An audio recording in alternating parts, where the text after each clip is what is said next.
Good evening mga kabalos sa viewers. Na ako diri karon sa Vigil sa uyuan kay Las Vigil mode karon ako sa kabungaan karon klarin sa Misamis Occidental.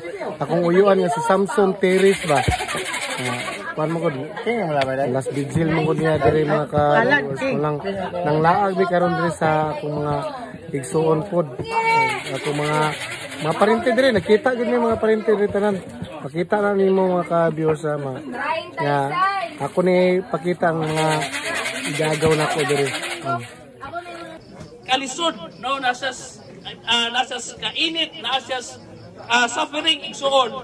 Motong ning hangyo siya kay Abraham nga Abraham pwede ba nga mapadala nimo si kanang Lazaro ngadto aron mo istorya sa pulong sa Dios. Pero unsa ingon ni Abraham dili na kay naanay mga katawhan nga nagistorya ngadto sa pulong sa Dios. Naanay mga propeta nga nagpadala sa pulong sa Ginoo. Kay ingon pa bisan pag naay namatay nga nabuhi nga musangyaw kung ang tao dili mo tuo, dili gyud na siya mo tuo. No, buot pasabot igsuon, wala ka tuk-a sa Ginoo, wala ka hikti sa Ginoo kundi gihatagan tag freedom ni Lord to choose. No, either maminaw mo dawat sa iyaha or mohimo katuang desisyon. No? Kay ang Ginoo igsuon in the first place na malandong ko, Lord, kung gusto nimo ang tao nga mga lagad sa imuha o musunod sa imuha, ngano man nga imuhang gipasagdan si Adan ug si Eva nga pilion nila ang pagkaon sa mao nga prutas kaysa pagtuman sa imuha. So adto nga time kung ato pamalandungan ang word ni Lord, kabalo si Lord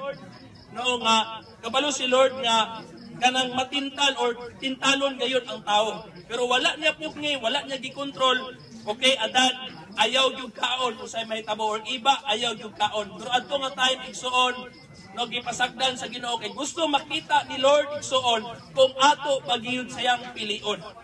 Ato pagyud siyang siya pagyud ang ato ang labanan igsuon gihatagan tag free will ni Lord. Busa anintak na sa kagabion igsuon matag usa nato na ay free will no to live na ay free will to choose igsuon. Hallelujah. Kung ato bang dawaton si Ginoong Hesus nga Dios ug manluluwas sa atong kinabuhi. Hallelujah. So karon igsuon akong i-share sa inyo nga priya sa pulong sa Dios. No karon intak na sa kabion igsoon wala ko'y laing gidala. Nami church but I'm not bringing the church igsoon, I'm bringing the name of Jesus. Hallelujah. Kay si Jesus lang igsoon ang makahatag natong katagbawan, si Jesus lang igsoon ang makahatag natong kasiguruduhan. Kay the book of John 3:16 igsoon gihigugma ta sa Dios. No, I just want you to remember always igsoon nga bisan pag unsa ta no nasipyat at tubangan sa Ginoo igsoon, remember that God loves you.